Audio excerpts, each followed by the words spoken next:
നിങ്ങളുടെ നിയോഗം വിശ്വാസപൂർവ്വം സമർപ്പിച്ച് ഒന്നാമത്തെ ഫോട്ടോയാണ് നിങ്ങൾ തിരഞ്ഞെടുത്തതെങ്കിൽ പരിശുദ്ധ കൃപാസനാമ്മയുടെ മുമ്പിൽ നിങ്ങളുടെ നിയോഗം സമർപ്പിച്ച് കൃപാസനാമ്മയുടെ പ്രത്യക്ഷീകരണ പ്രാർത്ഥന മുടങ്ങാതെ എല്ലാ ദിവസവും ഏറ്റുചൊല്ലി പ്രാർത്ഥിക്കുക. പരിശുദ്ധ അമ്മയ്ക്ക് വേണ്ടി ജപമാല ചൊല്ലി നിങ്ങളുടെ നിയോഗം സമർപ്പിച്ച് പ്രാർത്ഥിക്കുക.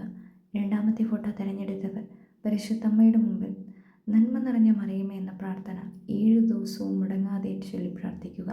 എത്രയും ദയുള്ള മാതാവേ എന്ന പ്രാർത്ഥനയും വിശ്വാസപൂർവ്വം നിങ്ങളുടെ നിയോഗം സമർപ്പിച്ച് 3 തവണ ഏറ്റുചൊല്ലി പ്രാർത്ഥിക്കുക.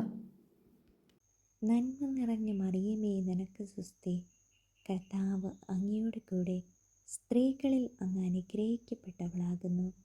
അങ്ങയുടെ ഉദരത്തിൻ ഫലമായി ഈശോ അനുഗ്രഹിക്കപ്പെട്ടവനാകുന്നു. പരിശുദ്ധ മറിയമേ തമ്പുരാൻ്റെ അമ്മേ, പാപികളായ ഞങ്ങൾക്ക് വേണ്ടി ഇപ്പോഴും ഞങ്ങളുടെ മരണസമയത്തും തമ്പുരാനോട് അപേക്ഷിച്ചു കൊള്ളണമേ. ആമേൻ.